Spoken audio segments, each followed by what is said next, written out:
5 seconds. Making Indian companies and India's national economy more productive is not going to be an easy or painless task. We must recognize here that capital is scarce and costly, and this is especially so in view of the current downturn in the national and global economy. Market conditions have become highly volatile, although we in India can say with some satisfaction that our economy has remained relatively immune to the crisis that has engulfed several countries in Southeast Asia and elsewhere.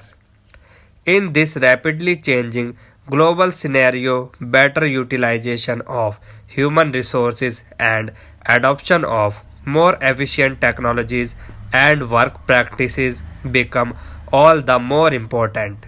This places major responsibilities on all of us, on policymakers in the government management, trade unions, R&D institutions, media, and of course each and every worker. In this context, the first thought I would like to put before my countrymen is that productivity enhancement must be given the priority in all sectors of the economy. The appeal I would like to make to every worker and every organization is work faster, work better, work for the nation. Concretely, this would mean that individuals as well as organizations must pay greater attention to cutting costs and boosting the quality of their products and services. Both individuals and organizations must give priority to better management of available assets before drawing up plans for new investment. They must think of ways to save energy and materials in every economic activity. Studies have shown that with technologies and work practices, Indian industry can save up to 30% of the energy which it now consumes and 15-20% of the materials which it now uses. The greatest scope for saving, however, is in time, which is also the most precious of all the economic resources. If a certain work can be completed in half the time that it otherwise takes, it not only satisfies the consumer but to that extent also doubles the rate of growth of the organization. I believe that there is a vast scope for both speeding and improving the work in every office or productive establishment in the country, especially in the government. I have a specific proposal to translate this potential into reality, which I would like to place before the nation.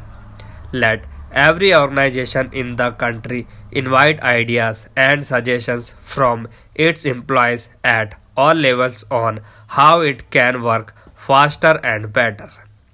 I can upon policymakers in the government, captains of industry and trade unions and leaders of other concerned organizations to develop this concept further so that we can launch the National Work Improvement Campaign in an expeditious and effective manner.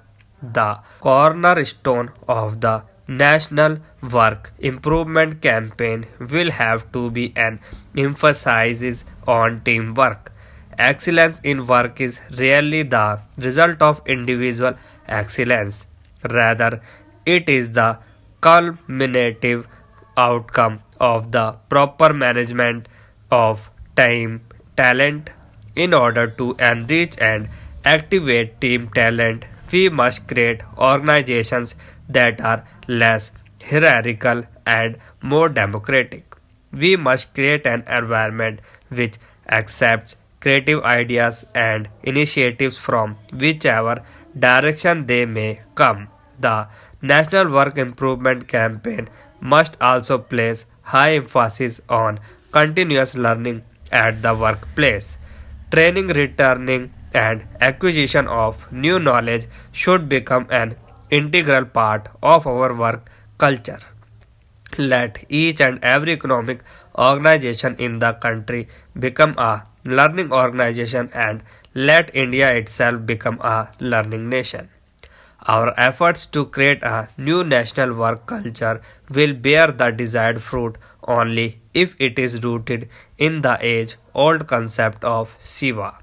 Work becomes more than a job indeed. Work becomes workshop only when it is done with the attitude of Samaj Seva and Rashtriya Seva. Once again, I congratulate the Saram Award winners and their managements and express the hope that they will continue to display the qualities that have won them this prestigious national honor. Before concluding, let me reiterate my appeal to all my countrymen. Let us together honor Bharat Mata by launching sincerely and earnestly the National Work Improvement Campaign with the central appeal: work faster, work better, work for the nation. I greet you all and every brother and sister around the world on the 50th anniversary of the Universal Declaration of Human Rights. This day, 50 years ago, the member states of the United Nations adopted what President Roosevelt so movingly described as the International Magna Carta of all men everywhere.